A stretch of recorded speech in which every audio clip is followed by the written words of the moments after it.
I'm Sharon Davidson. Welcome to my show, Up-Level Your Life with Sharon. I'm an ICF certified coach with over 20 years of holistic practice. This podcast is your toolkit for transformation. I offer practical strategies to improve your relationships, well-being, and overall happiness. If you're struggling with low self-esteem, lack of energy, or feeling stuck, you're in the right place. Let's up-level your life together. Welcome back, everybody. I have a very special guest here today, Amie Barsky. Amie, I'm so excited to have you here. Welcome. I do want to tell everyone that I met Amie recently, and I have been privileged to experience Amie working and leading. And I will say that one of the things that I have said to you is, I really feel like you embody the work. And I know we'll talk a lot more about that. You have just wonderful energy, your spirit, everything about you really presents in a way that shows that you've done your work. So would you tell us about yourself, how you got here, who you are, what you do? I will. And first off, thank you for having me, Sharon. I'm really excited to be here. I'm so glad that we got to connect just a short time ago. And I felt like there was an instant sisterhood. There was an instant level of relatability and fun and expression and discovery and learning. You know, this as much as I do feel embodied, so I will receive what you said, and still a work in progress, still human. Can't escape the human experience. So yes, for those who are listening, welcome to this episode. I'm excited to be a part of all of this and share, my journey. My name is Amie Barsky, and above all, I'm human. I would describe myself as a firecracker, as a soul on a journey of evolution and service. I absolutely love to create collaborations and connections where humans can come together and work through our patterns and habits and tendencies that aren't always helping us in our world, in our lives, whether it's money or relationship or health. We, like I mentioned, we don't escape being human. And most of our patterns are biological, so we can't necessarily break them, but we can work with them. Right. And so as a nervous system master coach, as a breathwork facilitator, I've been doing this for quite a few decades now of my life in different capacities in different ways. And I help people who are moving through burnout and overwhelm and anxiety and want to really step into that next chapter of their life, feeling like they're in full ownership of their life. They're in authority. They're in the driver's seat, because often our parts will drive the bus in the wrong direction that we don't want to go in. We're like, wait a second, my North Star is over here.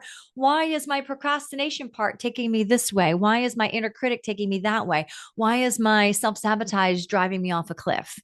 And so one of my specialties is breath work and internal family systems, which is parts work.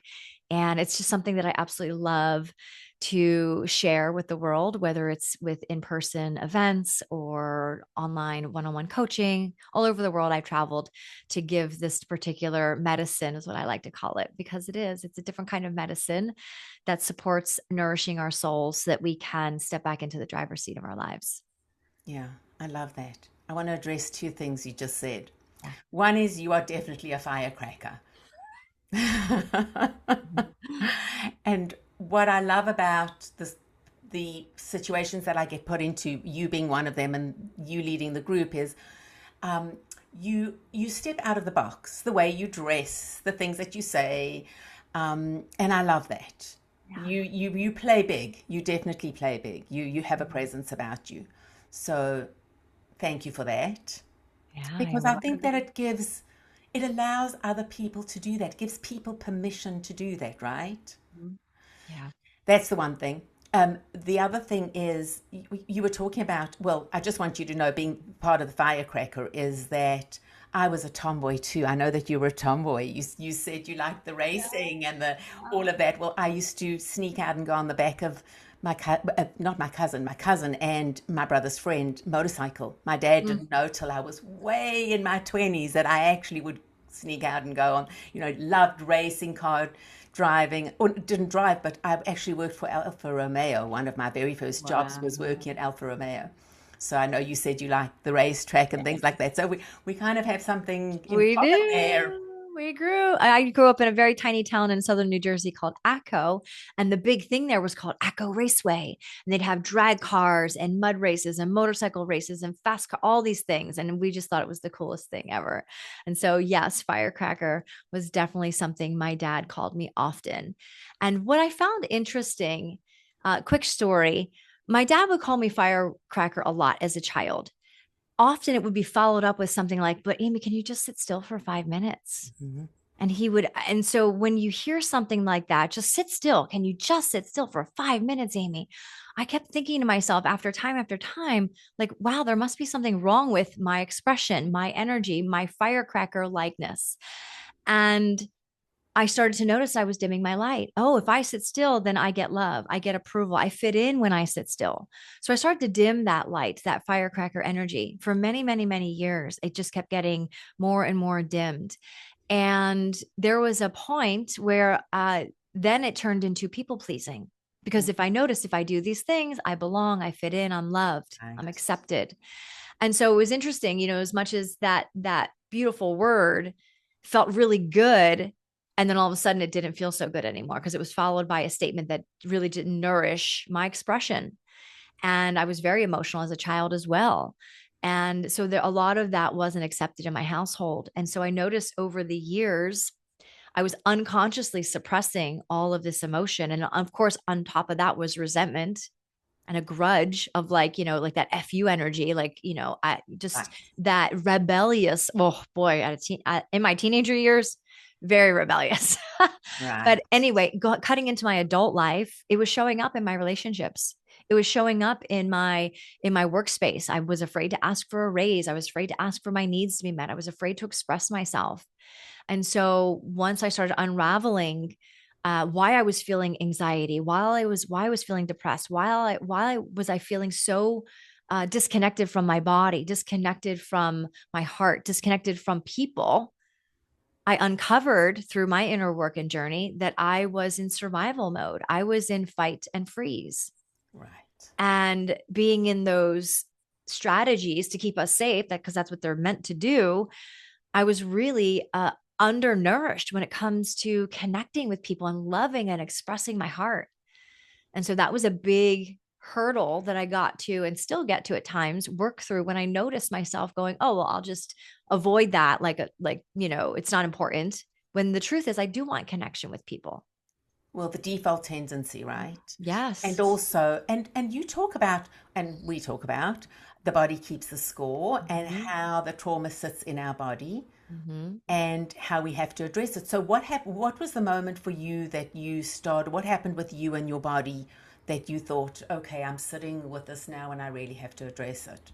Well, can I get real and super vulnerable here? Please do. I just Please do. and this yeah, so I'll just say it and it'll be what it is. Because it can come up and feel very tender for some people who might be listening. About now, I guess 12 years ago, I started having pain in my body, my left side.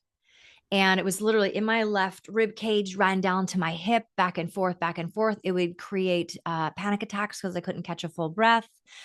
And at the time, I was teaching Pilates and yoga. And I thought, oh, I'm just teaching too much. I'm too Yeah. active.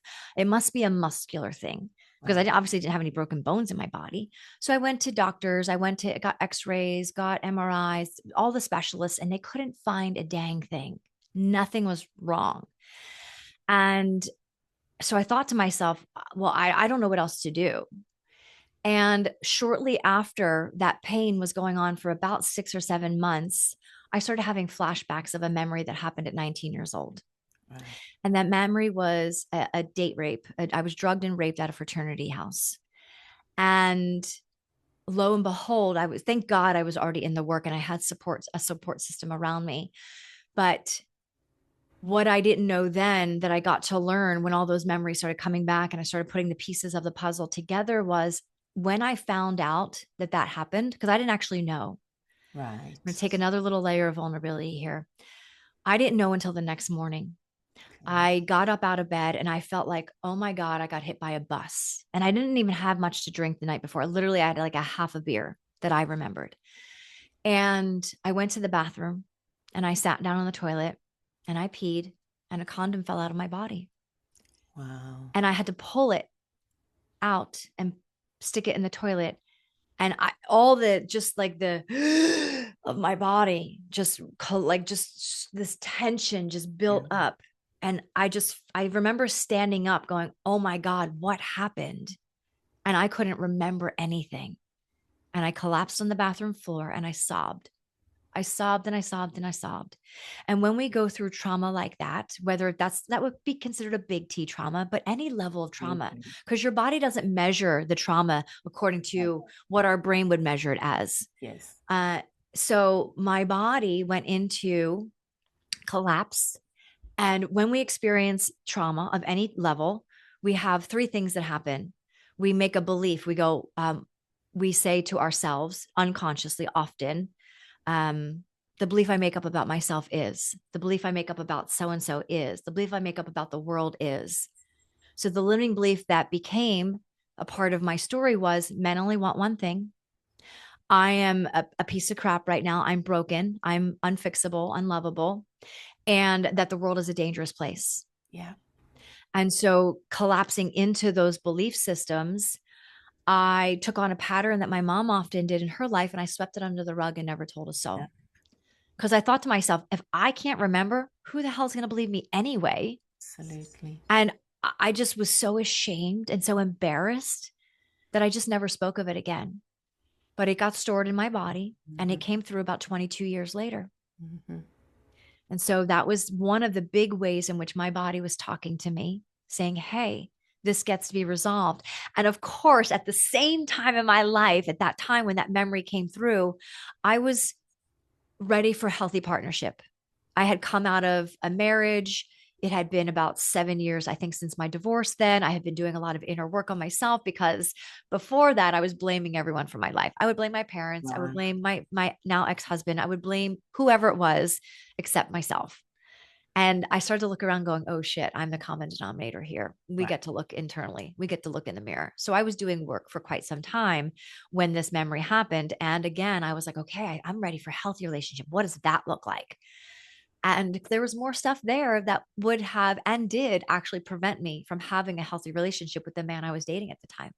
Right. So And there needed to be some resolve around that and my story around men. How can I go into a healthy absolutely. dynamic when I'm still unconsciously going, men only want one thing. I'm only good for one thing. I can only get love if I give them sex or my body. Absolutely. So I got to unravel and unpack all of that. And it is peeling the onion, right? It's not a It's one and done. It is like no, it's really you've got to dig deep. And I think let's talk a little bit more about the nervous system, but also that people operate here, which the yes, brain is only 5-10% of everything, right? You yes, cannot. Everything yes, else sits. I've had clients say to me, I don't have a body. I'm just yeah. all up in my head. Yeah. And So, like I mentioned in my story a little bit ago, I was saying I felt so disconnected from my body so sorry. because And we learn that. We learn in our culture to push and hustle and prove ourselves. And that's all from mental gymnastics. That's yeah, all from the energy of like more, more, more. Chase the next carrot, chase the yeah, next carrot. When you get that carrot, don't even celebrate the carrot. Just go to the next thing. It's absolutely. wild. But to even honor, I just want to honor what you went through Thank you. and also honor where you are Thank you. because you're living proof that we don't have to stay the victim of our story. Right. We do have a choice. I mean, there are things, it's hard. Life is not easy Mhm. necessarily, but we do have a choice, and you've proven that when you do the work and you go in, then you can thrive. Yes. Yes. It is. Like you said, life has challenges. And when we understand our patterns, our tendencies, then we have greater choice. Because I love that you said we have choice. We always do have choice. But what if we don't know what we're doing? What if it's unconsciously self-sabotaging? What if it's unconsciously procrastinating, or the inner critic is driving the bus? We don't know what we don't know until we know something else. And so when we dive into this work, and we're like, oh shit, I didn't even know I was doing that thing. Oh my gosh. Now it makes sense of why I see the pattern of relationship after relationship. Change Right. partners, but there's still the same pattern showing up. That's a clue, Right. you know? So one of the things that I want to talk about is, well, a couple of things. One is, this thing about everyone's chasing, and I've got a client right now that has a diagnosis, and what I said to her was, we can have every single self-help book on the shelf. Mm-hmm. If you don't embody it, you're not going to do it. It doesn't matter. This work is not necessarily easy. It is, you have to be consistent, and you have to be present and willing to do the work. But Absolutely. something else that you talk about that's very important to me, and I talk about it a lot too, is the practitioner and how the practitioner shows up. Mm. So Mm. you clearly had people that held a space for you, that allowed you to be able to do what you needed to do in order for you to move through it. Yeah. Because a lot of practitioners, and I'm sure that there are people that are here, but it doesn't matter whether you're a practitioner or whether you're a parent. It doesn't matter. Let's say you're just a leader, is Mm-hmm. to be able to get beyond your ego to hold that space. So I know you talk about this. Talk a little bit more Mm. about that. Let's address that a Yes. little bit. I want to share a quick analogy before we jump into that around what you were just talking about with your client. And you can read all the books, you can listen to all the podcasts, but you get to embody the work by practicing every day, the consistency piece. And I'm a visual person. And so this came to mind. I can read a book about swimming, but if I don't get in the pool and actually get in the Yes. water, then how am I going to learn how to swim? Yes. And so, and that to me was a big lesson in going, oh, Amie, you have all this information. What are you doing with it? What Exactly. are you actually doing with it? And so when it comes to leadership, we're all leaders of our own lives, Exactly. and I think sometimes we lose sight of that. Oh, I just work for a company and I have my family or the children or the partnership, whatever. You're still leader of your life if you choose. And so are you going to be a way shower, a change maker, a cycle breaker, or are you going to be the sheep that just goes wherever the herd goes? Yes. And that's what I was for a long time in my own life. I was the sheep. I thought to myself, society says do this. Get an education, get a job, get married, start a family, like do the things that's supposed to lead you to happiness. And I did all of those things and I was miserable AF. Yeah. And I didn't even know it. But I just knew that I didn't feel good in my body. I didn't feel like I was alive. I didn't feel like I was like this what would be the word? Like a tree in the breeze. You see its life, like a flower that's blooming. You see the life coming. You see it going through the chapters and the phases. I didn't feel like that. I just felt like numb. Because we're striving, Mhm. pushing Yeah. Constantly pushing, the next improving. goal, the next Mhm. destination. Yes. And so leadership is important because we get to have mentors in our lives that are maybe, let's say 5, 10 years ahead of us. And like, oh, I desire to lead in the way, like someone that inspires you. And then we also get to be in a field where we have colleagues that support us in the growth that we're in. And then we also get to be perhaps a mentor to someone else that we might be 5, 10 years ahead of at the same time. And so we're always in a role of leadership in some sort of fashion. Absolutely. Yes. And some of us don't even realize that. Yes. Yes. I don't know if that answered your question. Yes. I'd said there was something else I wanted to bring up, Yes. and so I was part of your group, this women's group that you hold, Mhm. and you did an exercise that was very uncomfortable for most Okay. and very interesting. And it was even interesting for me to notice how present I was and how I'm always observing myself. So I'm always watching, what's happening with me and where am I at. But the exercise that you did was one of the exercises was you had everybody walk around and then stop and look into another woman's eyes. Mm, And people were pretty uncomfortable yeah. because I think that's, we're conditioned not to just be, we're conditioned to go and strive and be busy. And if we're just present, we almost feel like there's something wrong with us. Mm, mm, yes. I feel that you're nailing on the head with that. And what's under that is also important. Most of us are afraid to be seen, to be actually seen. Absolutely. And so for someone to pause, because think about it, we're running around, we're on our phones, we're not at the store shopping and waiting in line to check out, having conversation with the person in front or behind us. We're on our phones, we're doing something else. So to actually make eye contact with another human being, we're out of practice. We're so out of practice. And maybe you have that with a partner, maybe, but sometimes I've worked with couples that don't even do that. Yeah. It's just a quick glance and that's it. Side by side, operating in life just side by Yeah. side, or even not even side by side. Yes. And so Yeah. to actually come face to face with another human being and take off the mask of smiling to look pretty or it's all armor, it's all defensive armor. Mhm. So to actually crack open our hearts, it takes a few minutes.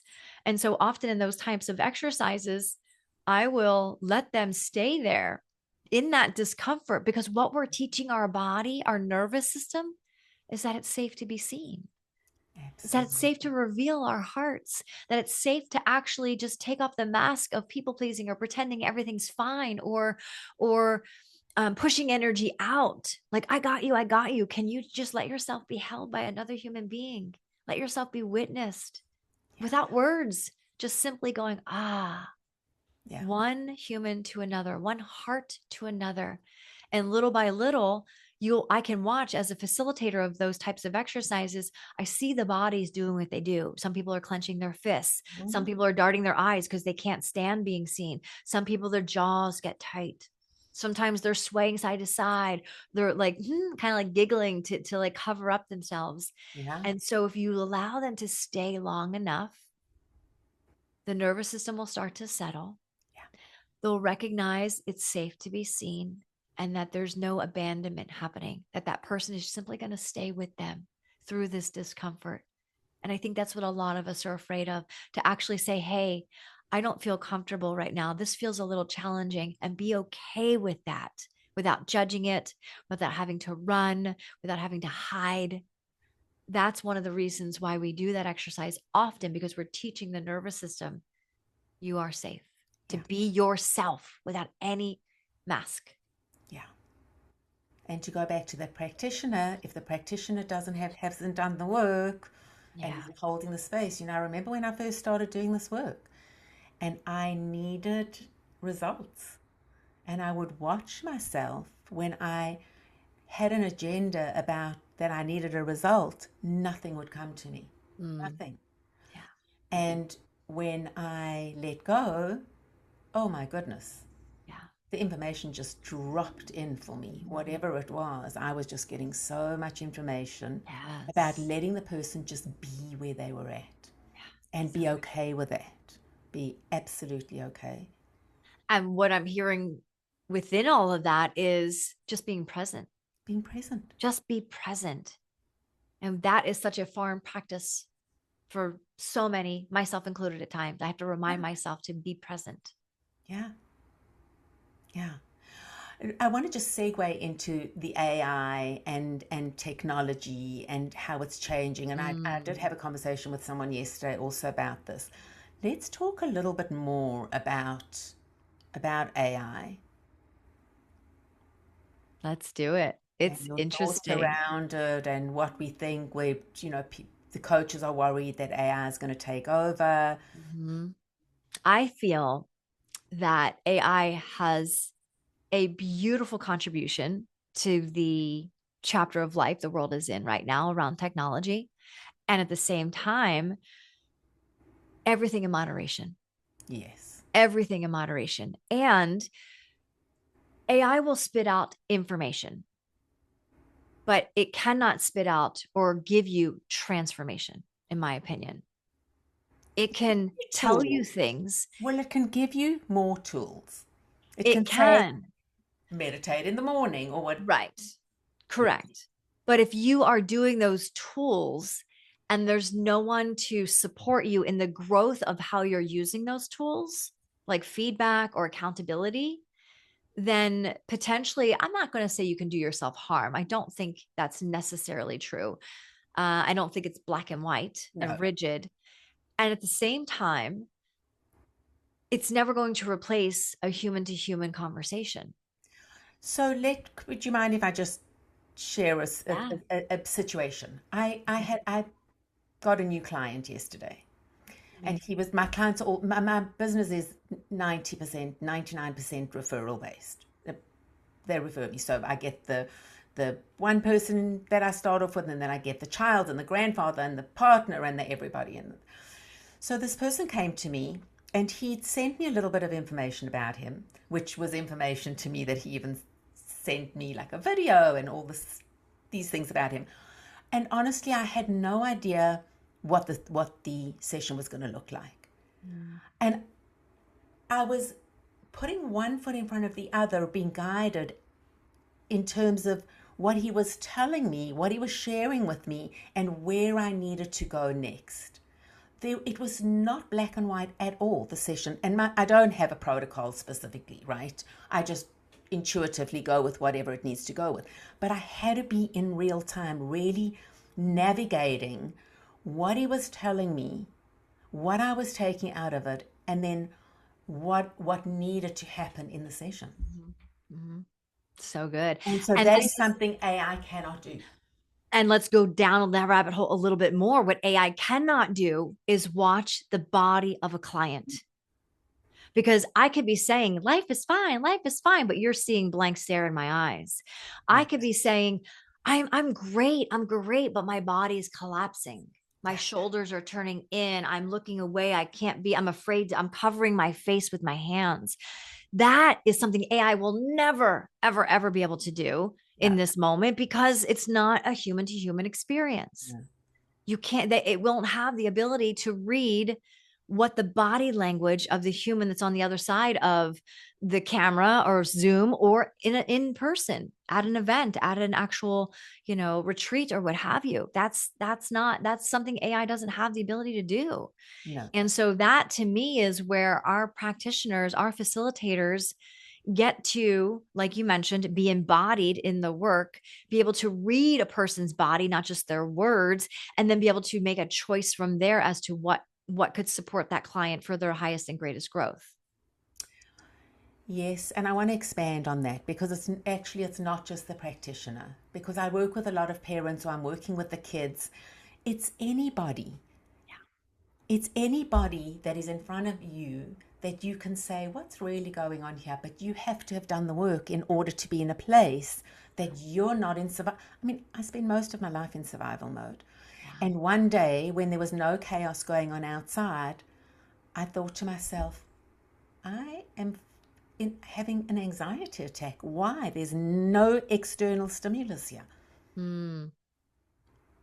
And that was when I went, okay, I was always waiting for the shoe to drop.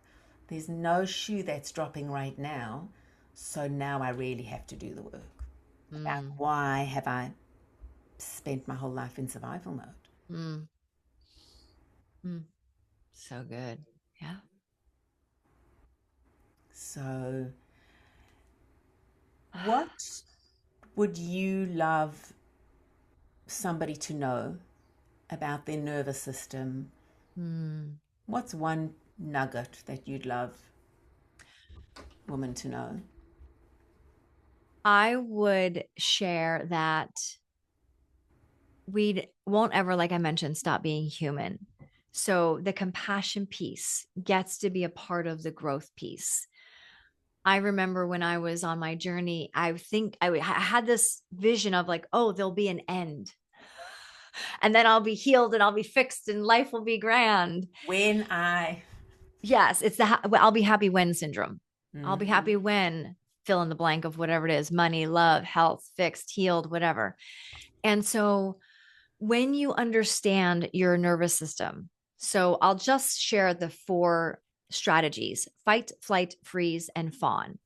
These are 4 strategies that everybody experiences. Now, fawn is a learned behavior. The other 3 are biological behaviors.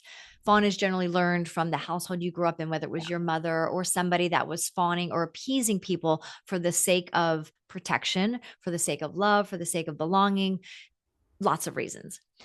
So in those 4 strategies, if you can start to recognize, because they're pretty self-explanatory. If I'm fighting, I'm usually arguing with somebody or my body is clenching down. Like, listen to your body first, because your body is always talking to you first. We think it's the mind. It's actually not. The body communicates. The mind goes, oh. The body goes, oh, we have to pee. The mind goes, oh, get up and go use the restroom. The body goes, oh, we ate a meal. We need to go poo. Okay, great. But why is it when the body goes, oh, feeling sadness, feeling grief, feeling frustration, feeling anger, we go, oh, shh, got it. Can't do Because that. we were taught to do that, right? We push it back down. I was told not to sulk. We push it back down. That Yes. was. And so if you think about it, if you want more joy, more love, more abundance, more money, whatever you want more of in your life, and you're at the same time, you're not willing to feel, you're suppressing, whether it's conscious or unconscious, the anger, the grief, the resentment, the grudge, whatever you're holding on to. I'll use a little cord here as a little analogy. It comes out of one channel. One channel. All of those, the human experience is one channel. So if I'm putting a kink on the cord of like, nah, I don't want to feel that sadness. That's too scary. Oh my gosh, that breakup I went through, F him, blame it on. Okay. It's all getting caught in your channel. Yeah. So if I want, and maybe love and joy is down here, but it can't get through because your channel's clogged. So if we just allow ourselves to be human and stop pretending that everything's freaking fine and actually allow the emotions, follow the feeling and let it flow, of course, in a time and space that's safe, then you'll feel so alive. Yeah. Because your body's online going, oh, wow, expression, expression, expression. And that's the game, is to be with your nervous system, to be with yourself and know yourself so much that you're like, oh, there's that sensation of joy. Let me let it out. There's that sensation of anger. Let me let it out. If you allow yourself to clean your channel every single day, I have a process I take my clients through called the allowing process. And we're literally just allowing. So when they start their day, they're starting from a clean channel already before their day even begins. I love that. And you get pushback from people that say, I don't have time. And you say, you can't afford not to. What's it costing you to not do the work? But I do have a question. Can you heal the trauma without reliving every painful detail? Absolutely. Talk a little bit more about that, how you'll take a client through it without having to go back and I have a lot of clients that don't remember their childhood because there's probably some memories in there that are stored away. We don't need to know. We just need to know what is showing up in your life today that's stopping you from living your life fully, from asking for your needs in your partnership or your relationship, from going after the career that you actually desire, to writing the book that's been on your heart for years, whatever, to travel the world, but you're afraid, whatever the story is, that's all we need. Yeah. We just get to go, what is in your life that's a challenge right now? Oh, I'm feeling anxious. I'm afraid to use my voice. I'm afraid I want to date, but I need to lose weight. I won't do it until I lose 10 pounds. That's all we need. We can go from there. To go back and dig deeper and only relive. We don't need to. Not necessarily at all. Just release. Yeah. And you know what I find? When things are meant to come up, they will. They will come up. Yeah. Yeah, absolutely. Sometimes one of my mentors loves to use this analogy. You'll get a little like tap on the shoulder, like, hey, write that book, or hey, go get that ailment in your back checked out.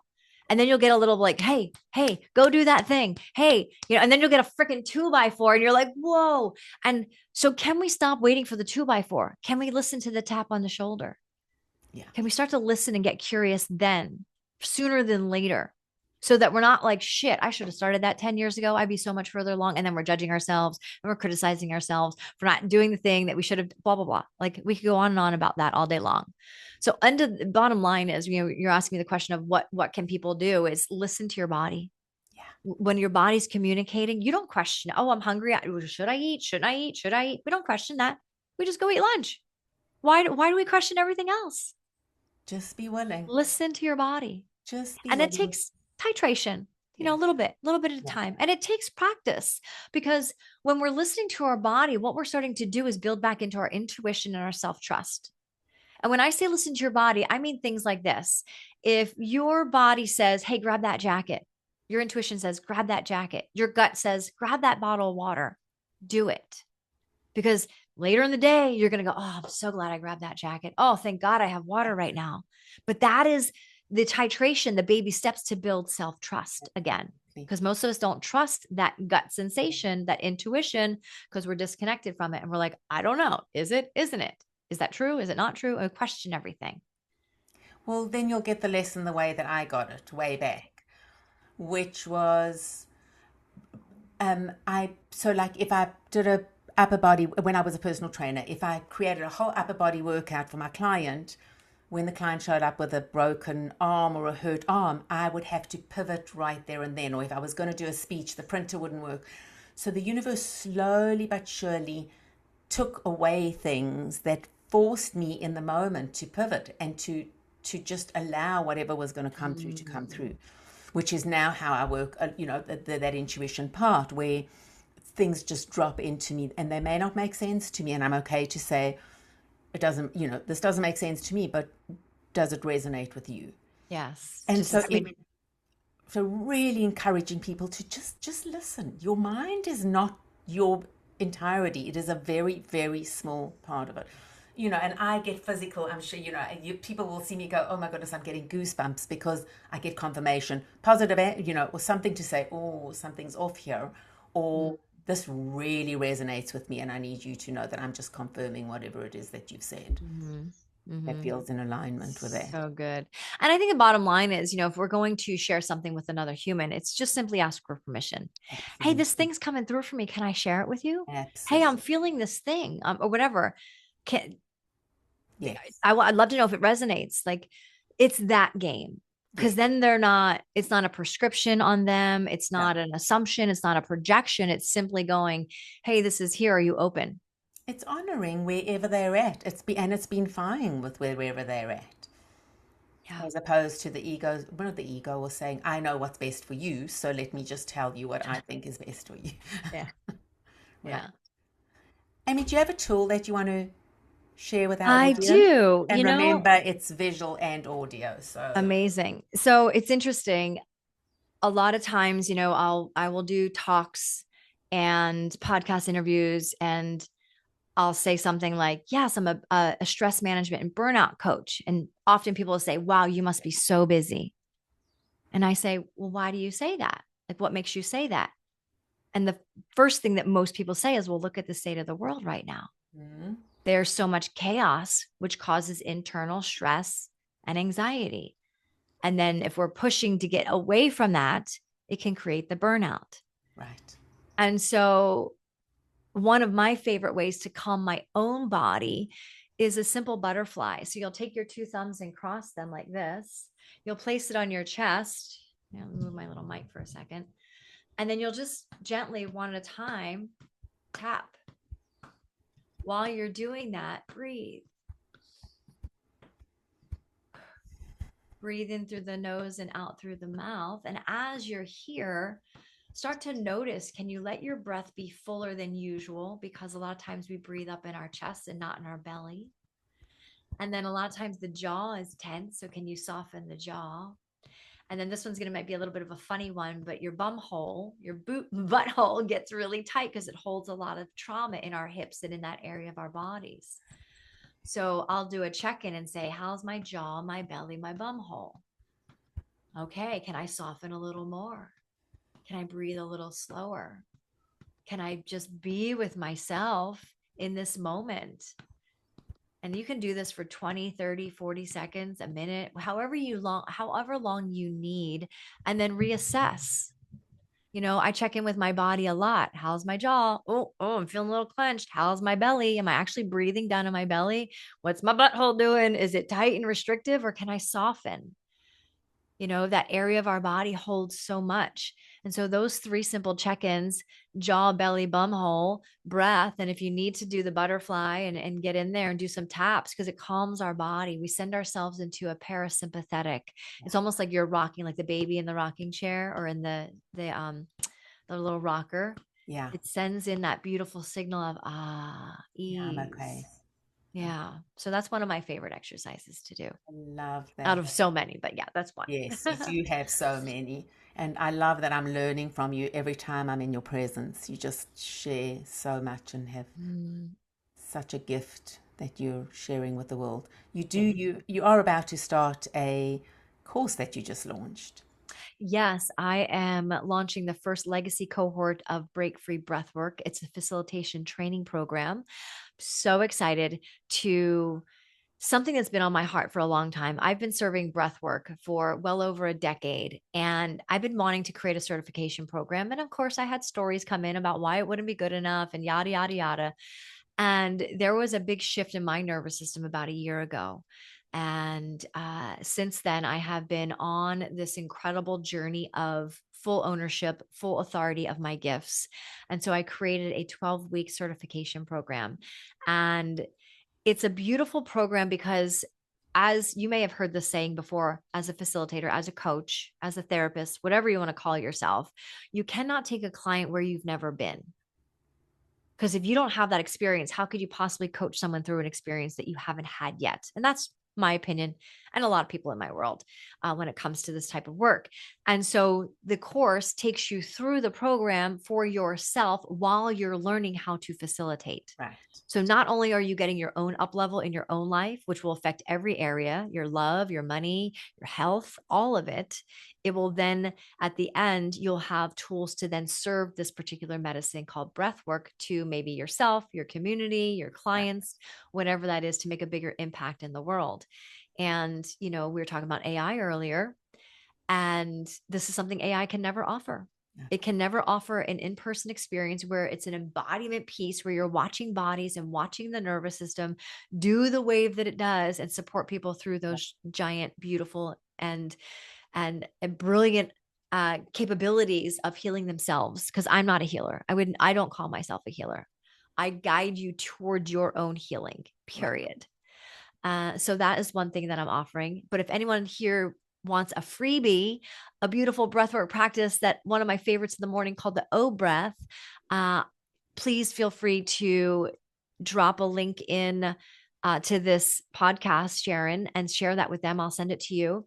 Or you can go to my Instagram, Amie Barsky Coaching. It's right there. It's called the O breath. And it's a very powerful tool in the morning to kind of set yourself up for success. And it's also a great one to go midday if you need some energy in your body and you're feeling like anxious or stressed.